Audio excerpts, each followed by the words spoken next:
Good morning, millennials. Welcome back to the Morning Toast. It is a beautiful Monday here in New York City, following a beautiful weekend here in New York City. And I'm here with Claude. How you doing? Hey, Jax, I'm doing good, feeling all right for this Monday morning. I hope everyone had a fabulous weekend. I am just, chugging along, trying to stay mentally stable, which is proving to be really hard. Yeah, it was definitely a challenge this weekend because it was so beautiful. Friday was one of my worst days mentally in quarantine. I don't know what to call it other than a complete and utter mental breakdown. Yeah. But I had a decent weekend. Saturday, I got up and out. Zach and I went all the way down to the West Village. We walked so much, like my pedometer on my phone was like tweaking out. Like, what is she doing? So that was good. My legs were broken. And yesterday I was able to lay out for a while I read. I got a sunburn. Can you see? Wow. I got a sunburn.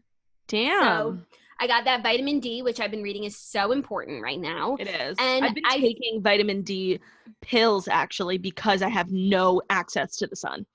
Like, I'm sure that that's good, but direct sunshine is always great. And so I was glad that I was able to get some sun, made it through another weekend in the queue. But as we get into spring, summer, like it's just going to get harder and harder to not be outside.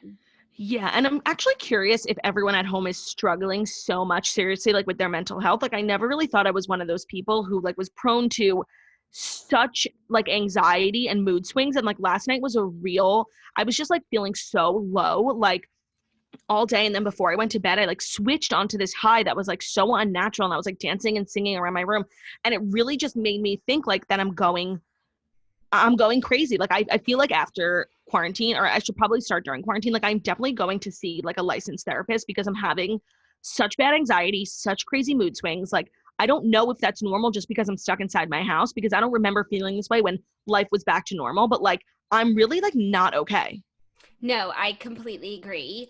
And then I also start to get anxiety about the show because I'm like, am I being too not okay on the show? And then I start to have anxiety about everything that I said and like that I just need to like pull my mask on tighter, you know? No, totally. Like shut the fuck up.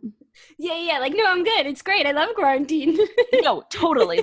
And I feel like, I don't know. I know we're supposed to be like positive and stuff. And I feel like for the most part, like the show is like a nice hour a day where we're like funny and whatever. But sometimes like I just wake up and I feel so down. Yeah, I think that that's normal because nothing about this is normal. Yeah. And you're not expected to be great all the time. I will say the beginning of the weeks in terms of the show are always more upbeat for me. By the end of the week, like I am just in a dark place. So today I feel light and sprite and okay. And we actually have a lot to talk about today. I watched so much TV this weekend. I watched everything that I had said that I would. I watched Dead to Me. I finished Dead to Me. I watched Hollywood. I started Money Heist season 4. I read the book For the Redheads, and that's about it. But that's a lot. Oh, I read a book too this weekend. I'm really on to like a reading kick. That's always how it happens for me. Like it's in spurts, and it's really only books by celebrities because that's my genre of choice. But I read Gary Janetti's book, and it is just so funny. And so, I mean, he's a writer like at heart, so I had high expectations and they really met them. It was so funny. And like, it was more short essays and it was really like snackable, which is, what I love to do, snack. And I really enjoyed it. Like I was hysterically laughing at so many things, like him taking the QE2 home from his program in London, like thinking that was cool, but it's actually a really weird thing to do. When they would sing happy birthday at the restaurant, like you don't understand how that spoke to my soul. Like I think I couldn't be a waiter or a waitress because I could not galvanize people to sing happy birthday for my table. No, totally. It was really well done. And I enjoyed it a lot. So Jessica Simpson's is still, on the back burner, but if I find something shorter before that, I will start it. But if not, I'll just do Jessica Simpson's next. I just know that like everything you're describing to me, your symptoms, like if I were a doctor, I would tell you to read Jessica Simpson's book. Like that's what I would prescribe. Well, I'm actually quite busy today, so I don't think I'll start reading today because we are recording a Patreon episode and then I'm recording another Patreon episode with Margot, which is like a Taylor Swift themed episode, which I'm really excited about. And then I have to catch up. I'm finally all caught up to the new season of Drag Race, the one that's airing right now. And there's so much drama. Like I'll tell you all about it in the TV recap segment. So I'm excited about that. Also, I'm also excited because yesterday Ben and I drove down to Times Square, which is somewhere I normally wouldn't go. But there was this Spotify campaign that they asked me to be a part of and basically just like submit a picture and like a quote. And it was my impression that it was like an Instagram campaign. Like I didn't really think much of it. And then they sent me like this picture, you're on the billboard in Times Square. And I'm like, excuse me? So me and Ben took Ben. I got so many questions. They're like, you have a car? You rented a car? Like so many questions.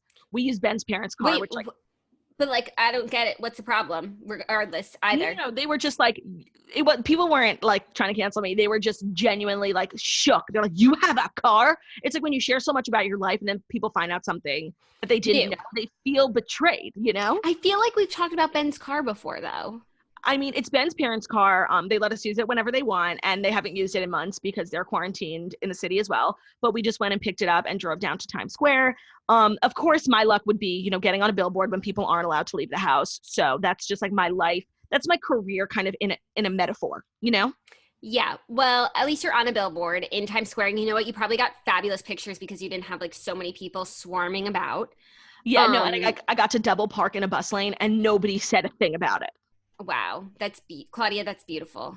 So that was awesome. Thanks, Spotify, for hooking it up. Also, just a reminder, I have a comedy special coming out June 30th. It's available for pre-order on iTunes. You could tap the link in my bio on Instagram. It's called Disgrace Queen, and thank you all for ordering it.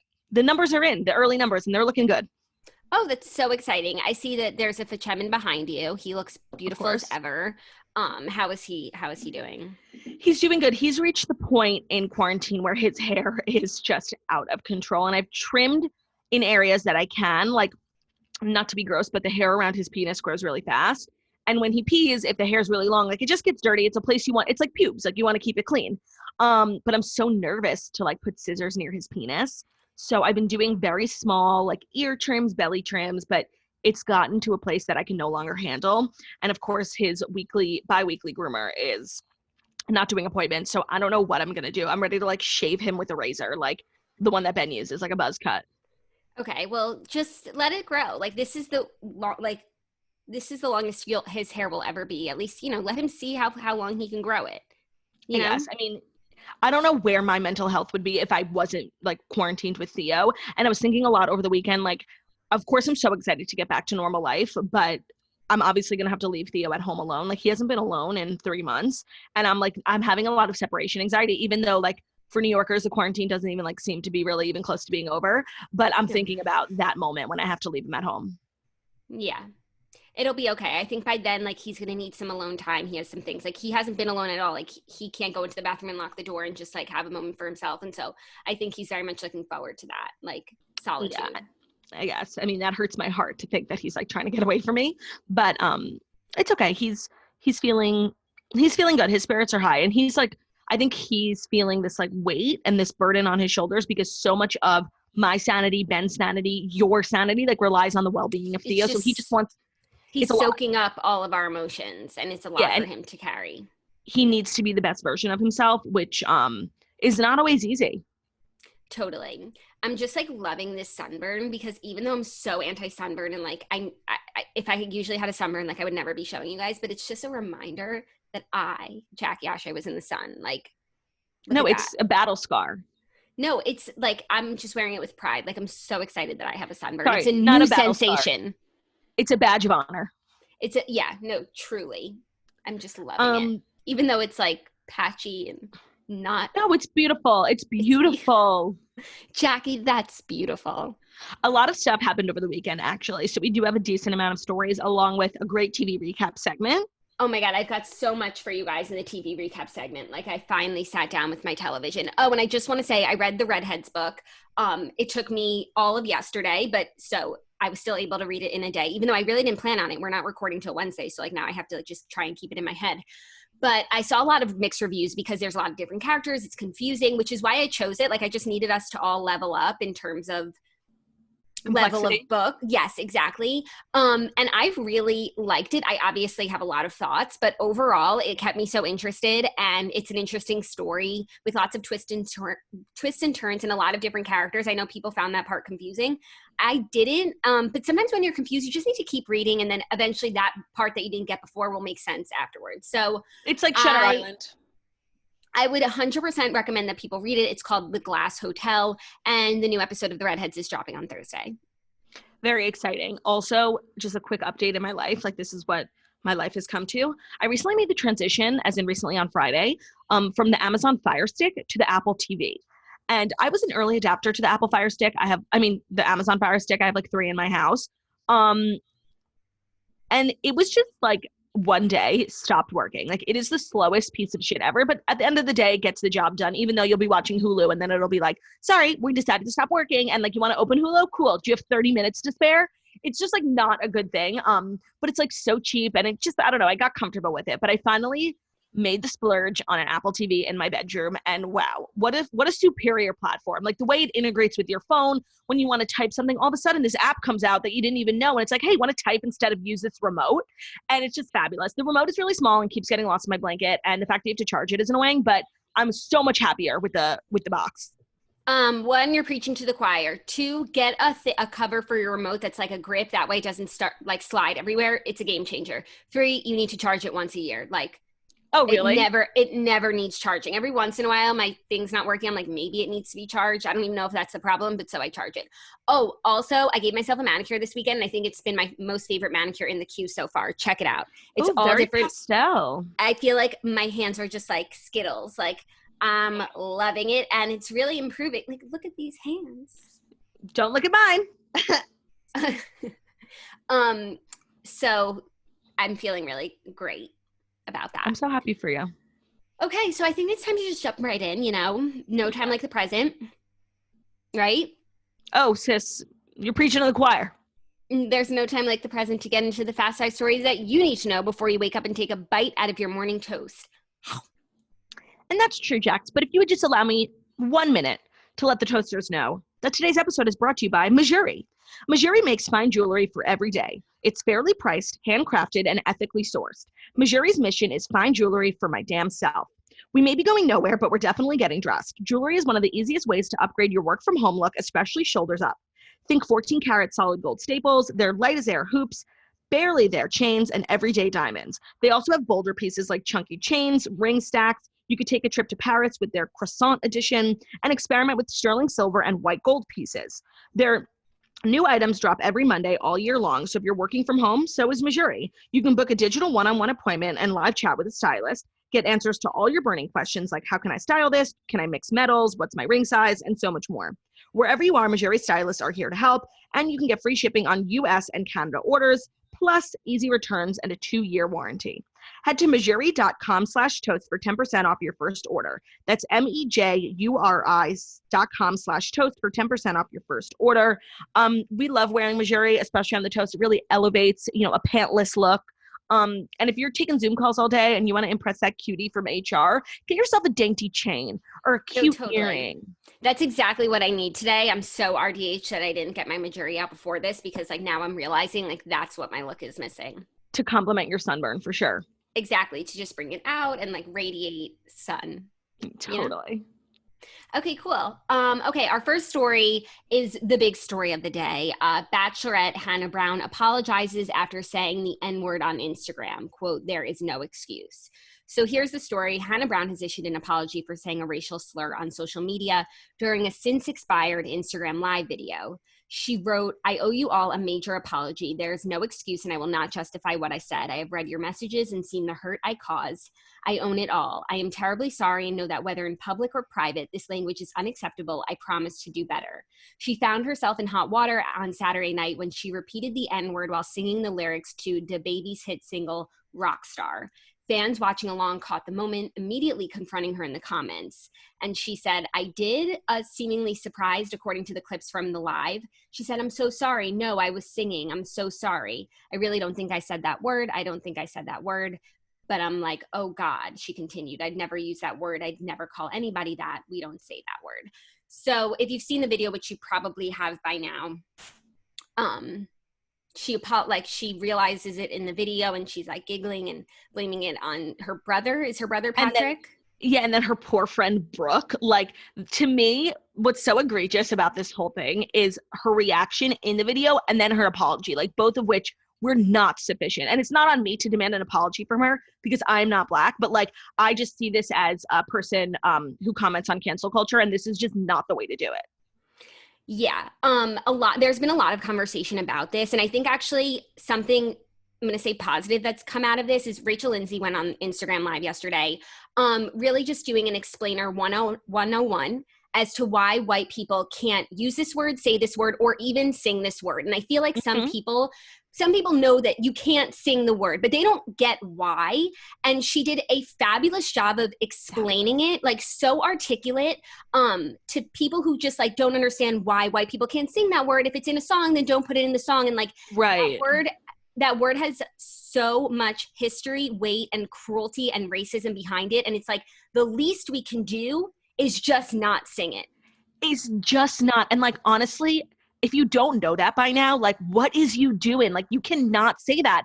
And honestly, I felt really bad for Rachel Lindsay that it's like incumbent on her to like explain to all these people. It's like, leave her alone, leave her out of this. But at the same time, she's so well spoken and she's so wise. And honestly, I feel like her video, which was very, very well spoken, like might have explained to a lot of people who don't get it, like it's just a song, might have explained to them why they can't say it. So like, as much as I hate that, like she bears this responsibility, she did a really good job.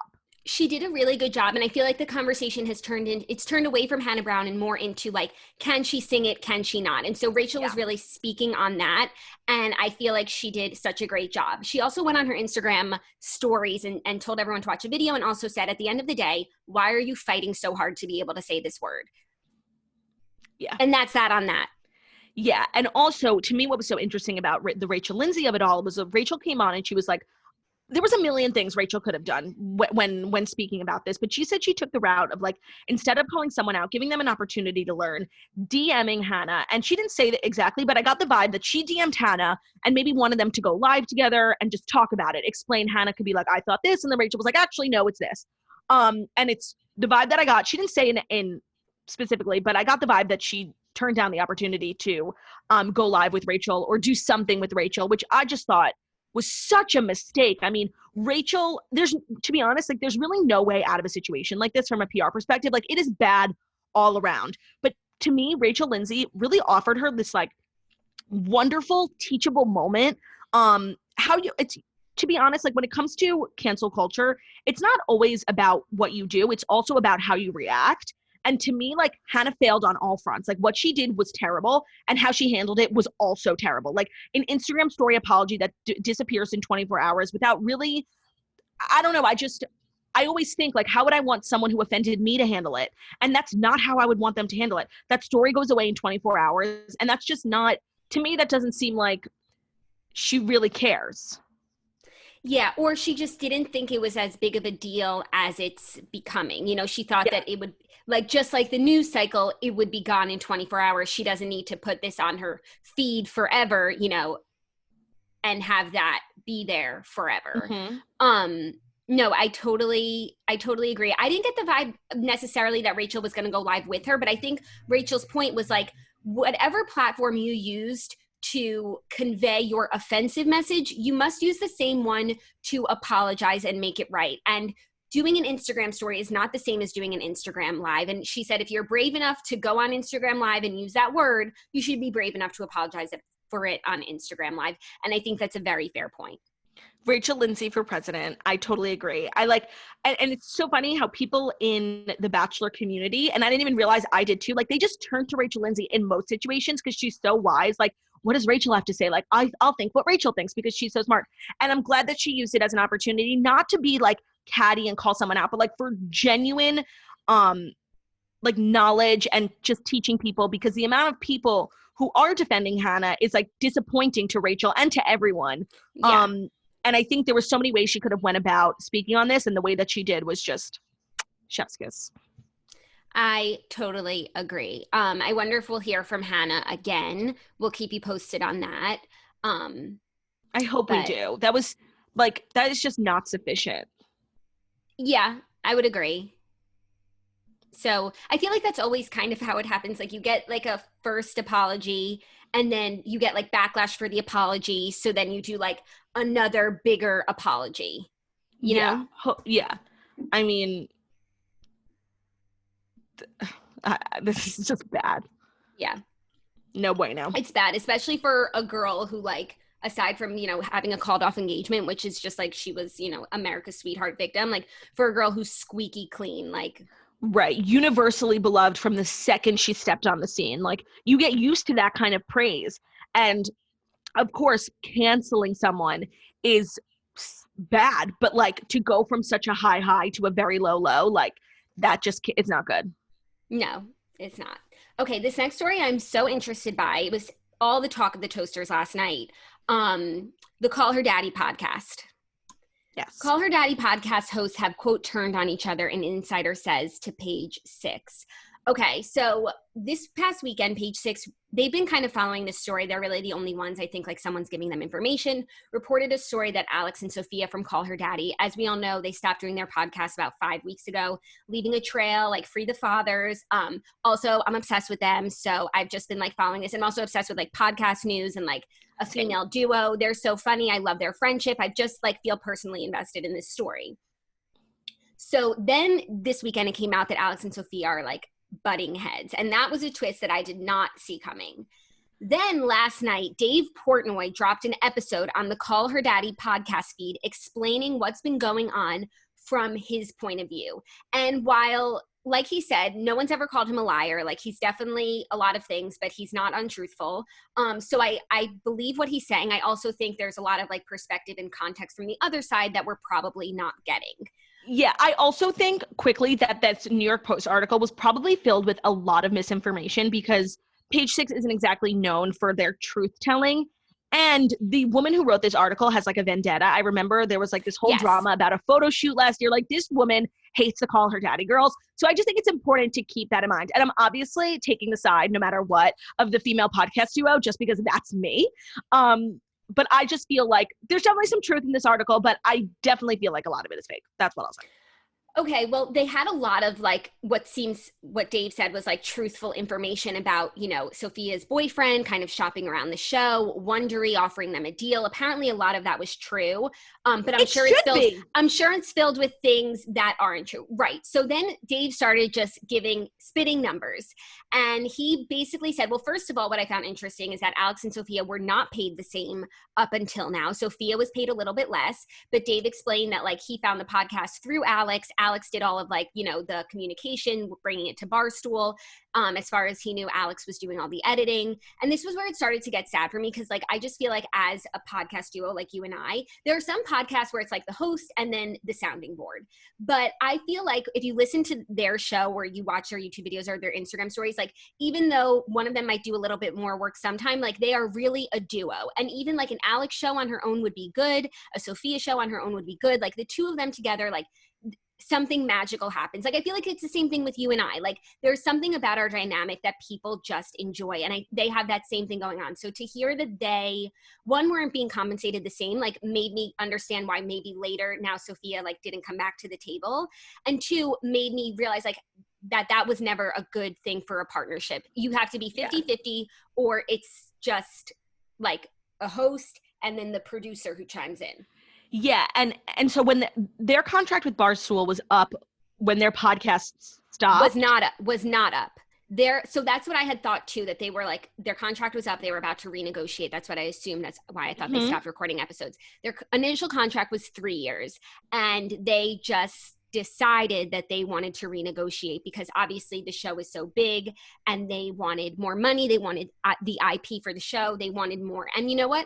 So Dave actually he said that in every episode that they're not doing, they are losing $100,000 per episode. So I did a little quick math. In just ad revenue alone, the show makes over $5 million a year. Yeah.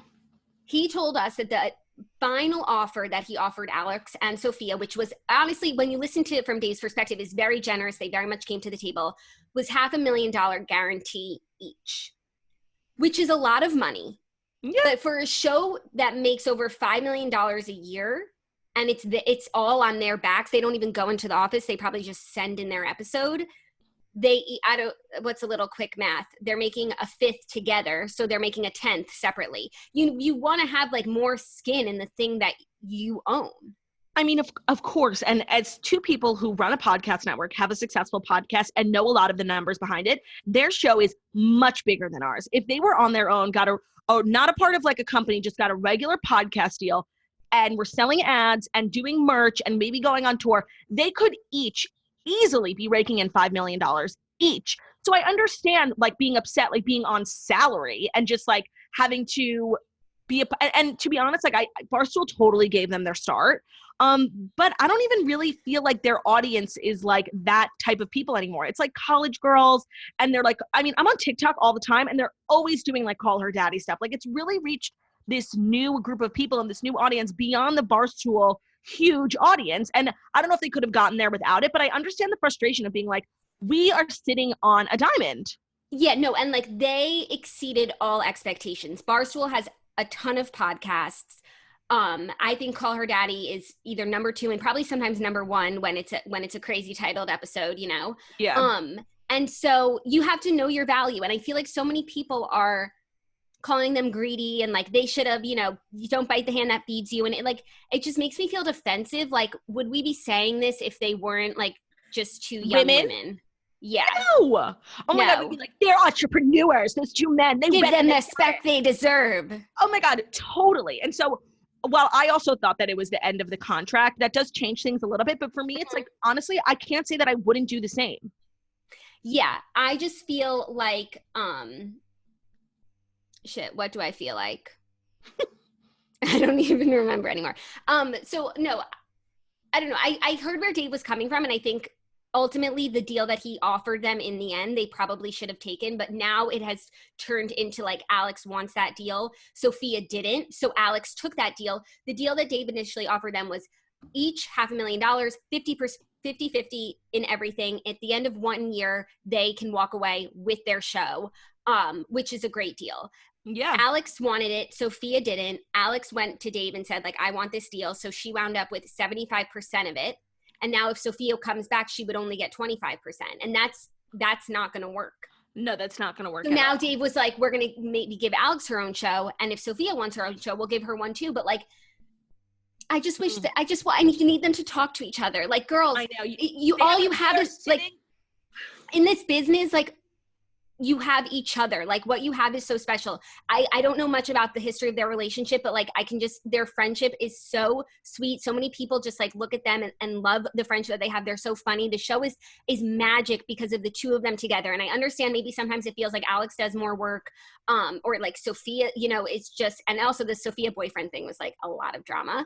I'm sure there's contentious things, but in order for it to like work the way it has, it needs to be 50-50. You guys need to have that respect for each other and just talk to each other. Stop going through page 6. Stop going through Sophia's boyfriend. Stop going through Dave. Please talk to one another, because like if it's you 2 against the world, your podcast will be fine. No, they are so strong together, and them being on different pages, which they're entitled to, but they have to like represent a strong front, because they're literally sitting like on a gold mine. Like they don't even know, because they've been a part of Barstool. But if they put that year in, make more money than they were making before, and then are able in a year to walk away with their entire show and shop it around to podcast networks, like, oh my God, they will be so rich. Like, I don't know what their focus is. Like, are they focused on money? Are they focused on fame? Because if you're focused on money, you got to put in the year and then get the fuck out. But if they're focused on like fame, I'm sure there's a lot of benefits about being a part of like Stoolie Nation. Like there's tons of benefits. Like I totally get that. I need to know what their goals are. What's their focus? Yeah. And now that I think about it, like, I think the answer for them, hoping that they like what they do and they like each other, like, would be to make the show work. But I don't know, maybe it's Alex like going off and doing her own thing, and maybe she becomes like major. I don't know. I don't know either. I also just want to know if like maybe it's not even true that they're on. According to Dave, like they're coming to the table with different things, and I think a lot of the dissension, at least what Dave said, and you have to take it with a grain of salt, is from Sophia's boyfriend, who's been acting like a manager, shopping around the show, telling Sophia what to do, getting lawyers involved. And also I think Dave just like has a gripe against him because he works for HBO Sports and they did a documentary that was unflattering. I can't keep up. I mean, the thing is that while their contract wasn't up and Dave still offered to slightly renegotiate, like, to me, that's a win. They stood up for themselves. They knew their worth. They got more. And then they got the opportunity at the end of the year to take their show. So to me, it's like they stood up for themselves and they got what they wanted. Dave didn't have to give them more money. Legally, they have to keep doing the show. Like, he didn't have to even communicate with them. But you know what? Dave Portnoy respects female entrepreneurs.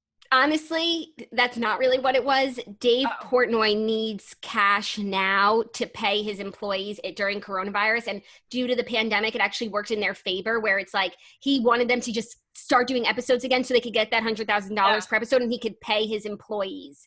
So I don't know if they would have ever gotten this opportunity if there wasn't a global crisis right now. So you just got to take the win. You got to take the win sometimes. Oh no, I wonder what's going to happen. I don't know if anyone here is like close personal friends with the girls, or if they will ever catch this, but all I just want to say to them is please talk to each other and get on the same page, and you will be okay as long as you guys are together. A united force is the most important thing here, because homegirls, you are sitting on a gold mine. Put in a year. But also, in order for the show to work like it has been, you guys have to be 50-50. Completely. And if one of you needs to be doing more work, give her more work, or delegate. Communicate. They live together. Like, what, they're gonna live together again after this? No, they're gonna have to move. Like, it just. Well, they're quarantined separately for now. Well, first they were together, and then they both went home, I guess. This is too much tea. I mean, my opinion on this has changed, because this whole time I thought that the contract was up. And if the contract was up, they should 100% just like take their show somewhere else. They could be making 4 or 5 times the amount.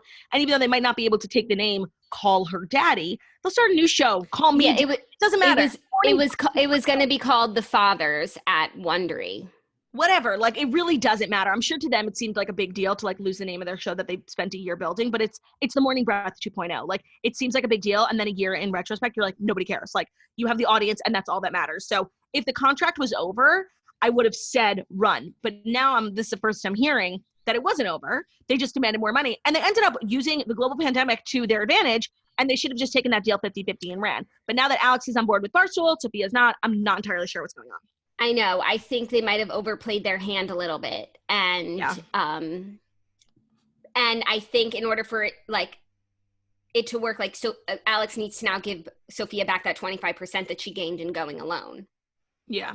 Or they'll just have 2 separate shows, and it'll really just, the cream will rise. But it's so hard to do a podcast by yourself. And when you have that partnership, it's impossible, period. But when you have a partner that makes you better, makes you funnier, and knows your whole life story, and they're magic together. You got to bring back the girls. I just can't believe that this podcast story became such worldwide news. It's so exciting as a podcast host, a podcast network. I'm just excited that people are excited about this, Me too, but it makes so much sense. This should be an even bigger story. Only Page 6 is writing about it, but this podcast is has broken so many records of podcasting, and these 2 girls with their Welcome to Slut Camp are just taking over the charts. And as a female podcast host, I'm just so proud of them. And I only want the best for them. I truly want the best for them. Yes. Interessant. Okay, we'll keep you guys posted on that story. I hope we reach a resolution soon, because I think Daddy Gang could really use some new episodes in the queue. Totally. Even though this is really not the best time for podcasts. No, it's a great time to be a web show. It is. Okay, ready for our next story? Yes, ma'am. Megan Fox was seen with Machine Gun Kelly as her husband, Brian Austin Green, shares a cryptic post on her birthday. Living for this. Megan Fox was spotted driving around and picking up food in Calabasas with rapper Machine Gun Kelly on Friday. Both Fox and the rapper have been cast in Midnight in the Switchgrass, although production on the film has been halted due to the coronavirus pandemic, Deadline previously reported. This is just an editor's note from me. I think this might be the same movie that Randall Emmett was working on, because he was working on a movie with Machine Gun Kelly when it had to go and be paused. So that would just be an exciting reality TV tie-in. A rep for Machine Gun Kelly did not immediately respond to people's requests for comment. One day after the outing, her husband, I guess, if he's still that, shared a cryptic message on social media, which coincided with Megan's birthday. He said, "Eventually, butterflies get bored sitting on a flower for too long. They start feeling smothered. It's a great big world, and they want to experience it." Listen, Is that true about brother Brian Austin Green? Brian Austin Green and Megan Fox are the messiest fucking couple in Hollywood. Like, it's always something with them. I've always thought that they were mismatched, and I never really understood it, but I think that they have kids, and for the sake of the kids, like, they tried to make it work, even though that in turn made them the messiest couple in Hollywood. I am a Machine Gun Kelly stan. I think that he's one of the most eligible guys in Hollywood right now, and I'm living for this pair. Like, they look alike. They're perfect vibes. They're tattoos. They're both good looking. Like, she's a little bit of a cougar. I'm living for this. No, I am so here for this as well. I hope that like Brian Austin Green just like gets out the way, so that we can properly ship these two. Yes, I love like an on-set romance that always enhances a franchise. It enhances a film. It enhances completely. And I am just so excited about this potential. Hopefully there's definitely something there. If they're spotted during quarantine, that means they're definitely more than just friends, I have to assume. And then I could just see like Megan Fox hanging out with Pete Davidson. Like, I just see so much potential here. I see it all. And I'm so excited about it. Yeah, me too. I just thought that was like a fun new couple. It's really crazy how like celebrities and their coupledom are just chugging along better than ever in quarantine. You know, like Anna de Armas and Ben Affleck like really got their start in the queue. They just did not let like the pandemic stop them from stepping out and about. And like a lot of couples now are just like deciding now's the time. And I'm honestly grateful for it because gives us stuff to talk about, and totally we get new couples to ship. Yes, my ship is truly coming in. I'm at the yacht house, whatever they call it, the dock, and I'm the pier, and the ship's coming in, and that makes me really grateful. Yeah, I love to watch the ships come in. It's one of my favorite activities. Next story is a little sad news.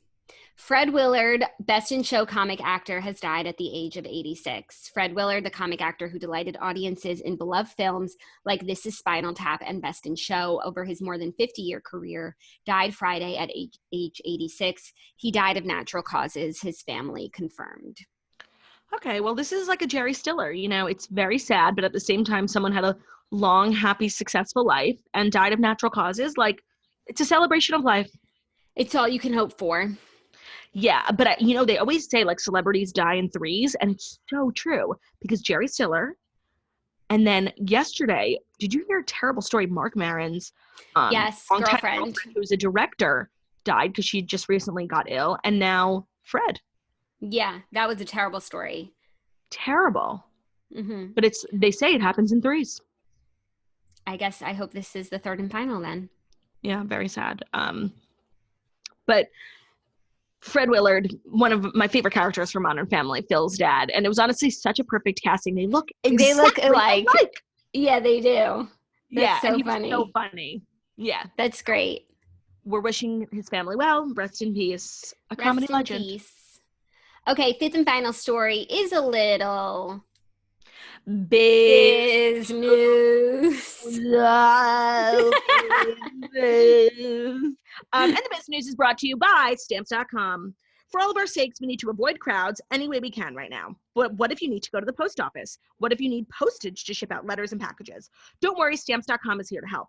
With Stamps.com, you can print postage on demand and skip those lines and crowds at the post office. Plus, you can actually save some money with discounts that you can't even get at the post office. As if that wasn't enough, Stamps.com also offers UPS services with discounts up to 62% and no UPS residential surcharges. Honestly, regardless of whether or not there's a pandemic, going to the post office is a treacherous activity, and you could avoid it during the pandemic and then hopefully after the pandemic with Stamps.com. They bring all the services of the U.S. Postal Service right to your computer in the safety and comfort of your own home, office, or anywhere else you are hunkering down. Whether you're a small business sending invoices, an online seller shipping out products, or you're just working from home and need to mail something, Stamps.com can handle it all with ease. Simply use your computer to print official U.S. postage 24/7 for any letter, any package, any class of mail, anywhere you want to send. Once your mail is ready, just leave it at your mail carrier, schedule a free package pickup, or drop it in a mailbox. No human contact is required. It's that simple. And with Stamps.com, you can get great discounts too, like 5 cents off every stamp, up to 62% off shipping rates. Stamps.com is a no-brainer, especially now, saving you time and money and keeping you safe in these crazy times. Right now, our listeners can get a special offer that includes a 4-week trial plus free postage and a digital scale without any long-term commitment. Just go to Stamps.com, click on the microphone at the top of the homepage, and type in toast. Again, that's stamps.com. Click on the microphone at the top of the homepage and type in toast. Stay safe, my friends, with stamps.com. Love it. Okay, our fifth and final story, a little biz news, tech news, merger news. Facebook is buying, what's their new company? GIPHY. Oh, interesting. Yes, Facebook is buying GIPHYJIFFY, and that means how you send and receive GIFs on the internet could change forever. The pronunciation is just still unclear, so I'm going to say it both ways. No, I mean, according to many scholars, GIF. it is GIF. Yeah. But according to normal people, it's GIF. Right. And according to me, it's GIF. The service claims that more than 700 million people see GIPHYJIFFY content every day, and many of those views come from some of the internet's most popular apps, from Apple's iMessage to TikTok and Twitter, most of which rely on GIPHYJIFFY's API and archives to let users share and post GIFs. It's likely that at least some of these services won't want to have a Facebook-owned platform integrated with their products moving forward, so this could mean big changes for any non-Facebook-owned platform that currently had a GIPHYJIFFY integration. Right. That's like when Facebook bought Instagram and you can no longer send your Instagrams to Twitter. They would populate as a post, but now they populate as a link, and it's the most annoying thing ever. It was like one of the like woadiest game changes of all time. It was a cultural reset. Yeah, no, it was. And that was really the end of Twitter. Yeah. I mean, to me, I use GIPHYJIFFY on Twitter a lot, but I really use it on Instagram stickers, because that's how you can upload stickers. So if you're looking for some fabulous stickers, go to Instagram and search in the GIPHY, TMT, Toast, Oshry. You can search a million things. The Morning Toast. We have some fabulous new GIFs that we just made, so check them out. Check them out. Yeah, I mostly use GIPHYJIFFY on Instagram stories as well, and so that probably will only get more integrated now that Facebook has purchased them. Yeah, Facebook is making good moves, honestly. I think that GIPHYJIFFY is a fabulous company. They've been around for a really long time. Like when I was interning at like Me Huffington too. Post, it was such a big part of your job. And it's really become this like huge database and made like GIF culture a thing. Totally. I'm happy for the people at GIPHYJIFFY who are, getting a buyout, and it's very exciting for everyone. I think this is a great move. My like goal is just to get bought out. Like I just love like an easy payday, you know? No, I know. It's just like I keep trying to invent stuff. I'm like, look, or it's a scrunchie wrapped around Aquaphor. Can I have $700 million, please? Or you got to go public, one or the other. Yeah. IPO, Susan. Mm-hmm. Or you got to get bought, go public, go private again like Tesla, get bought again, do it all again. Get fined. Totally. Okay, so those are the 5 stories. Now it's time for TV recap. I have so much to recap today. Most of it you've already seen, so you can let me know your thoughts now, all the stuff that I missed. Dead to Me season 2. Ultimately, so good. I love the way it's set at the end. It's just like the first season. I love Ben and Christina Applegate. Like, I ship them so hard, but she murdered his brother. What's a girl gonna do? I don't know. That's the biggest problem. It's like they really mess with you because you're so like you're their number one champion. Like you just think they both really need each other. But she did kill his brother, like in cold blood. So that's in cold blood. It's not even like Judy, who accidentally killed her husband, so she can still be Christina's best friend. I will say, like, every time I was watching the show, I just had like an unidentified pit in my stomach. It just is very anxiety inducing, like to put yourself in those shoes of these women whose like lives are about to come crashing down around them. And all I'm thinking is like, don't be suspicious. Don't be suspicious. And so it's pretty anxiety inducing, but it's a very well done show. I cannot stand Judy. Like, she is a riptide, and ultimately like everything works out because she's a good person, but like she's a moron. Yeah, when she kept the letter from Christina Applegate and hid it under her bed so the kid could find it, and the kid reads, "I forgive you for killing my husband." The kid didn't know that Judy was the one who killed his dad. Like, how dumb are you, Judy? Burn the evidence. She's so dumb. It's honestly frustrating to watch. But you know what, Christina, shut her mouth. Christina's smart enough for the both of them, so it's not like I'm just watching like dumb people who aren't going to the cops. I think ultimately the way it all turned out was really great. I'm glad that Christina got away with it, and for now, yeah, it was enjoyable. It's a great show. Yeah, and honestly, James Marsden like really looked so different. He definitely gained like 15 pounds, but he grew out his hair and he like they looked like twins, obviously, but they didn't look like the same person. No, like I wasn't thinking, oh, this is Steve. No, for a second I was. I'm like, thank God he's not dead. Oh, yeah, of course. But the whole time I wasn't reminded of Steve. I was just like, oh, it's James Marsden being the lovable James Marsden that I love. Yeah, also I like loved the weird flashback to when she went to City Hall and the guy who tried to assault her in his garage was like weirdly on the board. Yeah, that was weird. But everything was just coming full circle. Also, Judy's new girlfriend, I don't know the name of the actress, but I just like have Piper so much Parabo. She looks like the girl from Coyote. That's not what I was going to say. Oh my God, she was reminding me so much of Nora from Cheaper by the Dozen. Oh no, she was in 90210 and she was she was such a villain. Like she was so deceitful. She like conned Liam. I forget exactly what she did, but whenever I see her face, I'm like, oh my God, shit's going down. Like, do not trust her. But she was trustworthy. She was trustworthy. I don't even remember what she did. I just remembered like, do not trust her.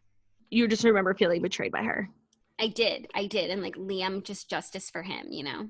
I'm so glad you watched it. I started the new season of Drag Race, so I'm finally all caught up with where we are now. The finale is on Friday, so I really want to get all caught up. That's so exciting. I know, like it's just great timing, but there's so much tea this season. Like they now have a disclaimer before every episode. It's like a little black and white statement saying one of the contestants, Cherry Pie, has been disqualified according to, a statement she released. But out of respect for the queens and all the work put into it, we're still going to air the season as planned. It's crazy because Cherry Pie is, before I knew what she did, like one of my favorite queens. Like she's so talented. She has this like, very witty, smart, like they all did like a sports theme where like they all came out looking like basketball players, but she came out looking like Miss Trunchbull with her javelin throw. Like she's just like, she's my vibe, but turns out she's insane and we can't stand her. But so then I looked into it because I'm like so delayed on all the drama. And basically when she got announced, as a cast member, there was a ton of backlash. Like 5 or 6 people spoke out saying, we know this person. They like pretended to be a casting director and made us all like Skype with him and send him weird videos, get naked, like masturbate on camera. And once that all came to light, Mama Ru was like, absolutely not. And he had to release a statement. He's been disqualified, but he's still a part of the season. Like, it's so weird. Like, he's getting judged, but I think he makes it really far. But he's just irrelevant, but he's on so much airtime. It's like so frustrating to like give your time and attention to this person who's no longer a part of the competition. Yeah, I remember when that happened, but I didn't realize it was a character who really had so much potential. Oh, like he was top 5. I mean, I don't know how far he gets because I'm only like 4 episodes in, but he definitely had the potential to win. Damn. I mean, is the finale like later than the rest of the show? Yeah, they do a live finale usually at the Ace Theater in LA, and it's like so fabulous. They have like a reunion. They bring everyone back. It's live TV, but it's my understanding they're doing a virtual live, according to Michelle Visage's Twitter. That makes sense. Well, cool. That's exciting for you that you'll be all caught up in time for the finale. Yeah, like I just really want to be a part of the dialogue, and it's annoying because it airs on Fridays, so I'm gonna have to wait till Mondays to like recap. Oh, that is annoying. Yeah. What do you think about Hollywood? Okay. I ultimately loved it. I watched half before I went to sleep, and then I just like woke up thinking about it and just like invested in the characters and what was going to happen. And so I loved like, from overall, I loved it. Of course, I had issues with it. Most of it being like, and I realized that we said on this show when we were reporting that the show was coming out, we said that it was, sort of, I don't know, there's a word for it, like fantastical, like that guy does, Quint in Tarantino, like Inglourious Basterds. Utopia.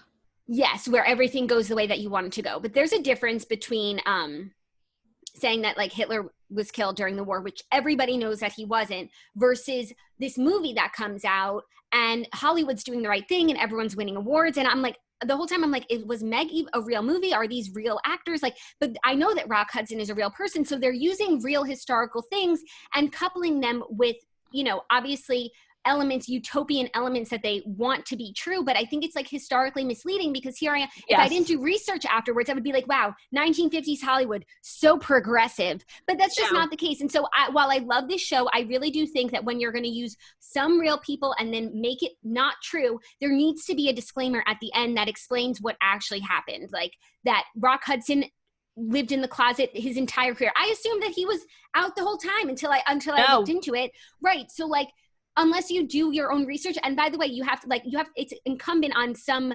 publication to write up the truth. Otherwise, People Magazine is where I read it. Right. So if they don't even do that writing, like, how are we expected to know what actually happened? And I don't want to remember history in a way that it wasn't. You know, I want to enjoy the show, but like, I don't want to think something was better than it was, you know? Right. And then it totally like delegitimizes the experience of like Black, Asian, female actors in Hollywood who work tirelessly for equality and still don't have it. Yeah. And so I don't want to say, like, I think the show overall is so good. And like, if you understand the history of Hollywood in and out, and you know that a movie named Meg was never made with a Black writer starring a Black actress, and they all won every single award for it. And a half Asian director. Right. So if you understand the whole history and then you watch that, you're like, wow, it's you know, it's just like understanding World War II and then watching Inglourious Basterds. It's like, oh, I wish. But when you don't know that much about it and you're watching it, and it's just you know that some of the elements are true, so you don't know which ones aren't true. It's just not. I just don't think it's good to remember things not as they were. Yeah, no, and it's okay to like make a utopian scenario, but to not give context at the end, or I agree, it was very misleading. I didn't realize that it was quite possibly true until they changed Roy's name to Rock Hudson. I'm like, oh wait, is this real? Yeah. And I know that some of it was based on the book about the gas station. The gas station was real. I don't think Ace Pictures is a real thing. A lot, like, I've never heard of Jack Costello. I don't think he's not a real guy, but you had to like do all this research, and which is fine. Some people don't do the research. And there they are thinking like 1950s America, we're just giving out all these Academy Awards to people of every different background. And that's just not true. Like the country wasn't that great. No, totally. It still isn't. Yeah. So I agree. That's a very, very poignant explanation. But ultimately, I absolutely loved the show. I love Laura Harrier. I think she's so absolutely stunning. She was so beautiful as Camille Washington. The casting when was she won the Oscar. The casting was so on point. Once it got good, and it took a few episodes to get into it, I never wanted it to end. And, you know, I love that it was all happy ending, because that's all we ever really want. But, like, not at the expense of, like, the history. Yeah. So, totally. But I loved it. I'm so excited for, obviously, season 2. What did they get greenlit? Is it season 2? Like, it felt like at the end, it opened it up for season 2, because they had. Oh, well, they're just. He's making the movie. Oh, no. They were on set for the movie about the gas station. Because Archie's writing what he knows, so which would be like his story. Yeah. It was just, and it really, they tied it up at the end. Like, everyone had a partner. Like, it was great. Yeah, it was so cute. Claire Wood and Jack Costello were like so cute, and they actually loved each other, even though like he fucked her mom. And you know what? I had honestly forgotten that he fucked her mom. Yeah, and I think it was okay. Yeah, she said it was okay. I loved Avis Amberg. Patti LuPone. Rob Reiner came around. I get so confused between Patti LuPone and Patti LaBelle. Is Patti LuPone, I think. Okay, yeah. No, she was iconic. Iconic. Everything about it was so good, and I thoroughly enjoyed it. Then I started season 4 of Money Heist, and I have to say, maybe it's because I accidentally skipped through the previously on, so I was a little lost. But that's the worst, and they don't let you go back. No, there was no way. I was like reset. I couldn't go back. But it's just not as good as the other seasons for some reason. I don't know why. Yeah, it's good still, and you know, it's like a interesting story of like how they're just gonna outfox one another, and every time the professor comes up with something, or the FBI comes up with something, it's always like they're so smart, but it's just not as good.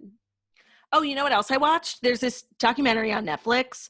I forget what it's called. It's all about psychedelics, and they get like a ton of celebrities sharing their experience doing like mushrooms, acid, like LSD, and it's very funny. And they have crazy celebrities, like they got Ben Stiller, Sting, Anthony Bourdain, and it was really funny. And it was like a new wave PSA about like drugs. It's like they kept flashing back to like, this is your brain on drugs, but actually like psychedelics are used in a lot of like clinical trials for mental health, and like there's just all this new information on it, and it was people like sharing their experiences and then also giving tips like, do not ever drive after taking LSD, like you will forget how to drive. Try and stay out of the city. Don't ever look in a mirror. Like it was very, very funny and very well done. And I imagine if you're watching it while on psychedelics, like the colors were crazy. Like it was like all these like kaleidoscope vibes. It was made for someone like on drugs, and it was actually really funny. Oh, that's so cool. Yeah. So if you want to do drugs, check it out. Nice. Well, okay. I feel thoroughly recapped. Hopefully I'll have a chance to finish Money Heist season 4 this week. But now that I'm like back in the reading swing of things, we'll see. But I also have so much to do today. Like you could see, I took the sheets off my bed. I got to wash my sheets. Also, for those who have been following, Olivia is going to be on New York One today talking about her petition. If you haven't signed it yet, it's in the Morning Toast Instagram bio, just fighting for the rights of antepartum women. So if you live in New York, check it out. Yes, love it. Thank you guys so much for listening to The Morning Toast, the Millennial Morning Show, where we go live Monday through Friday, 10:30 a.m. Eastern Time on YouTube. So if you're watching us on YouTube, please feel free to subscribe and give this video a thumbs up. We're also available as a podcast anywhere podcasts can be found. So that's Spotify, iTunes, Stitcher, Public Radio, iHeartRadio, CastBox, all the places wherever you listen to podcasts. Find us, The Morning Toast. Leave a 5-star review about how beautiful, stunning, and smart we are. We love you guys. We'll see you tomorrow for Tuesday. See you tomorrow. Bye.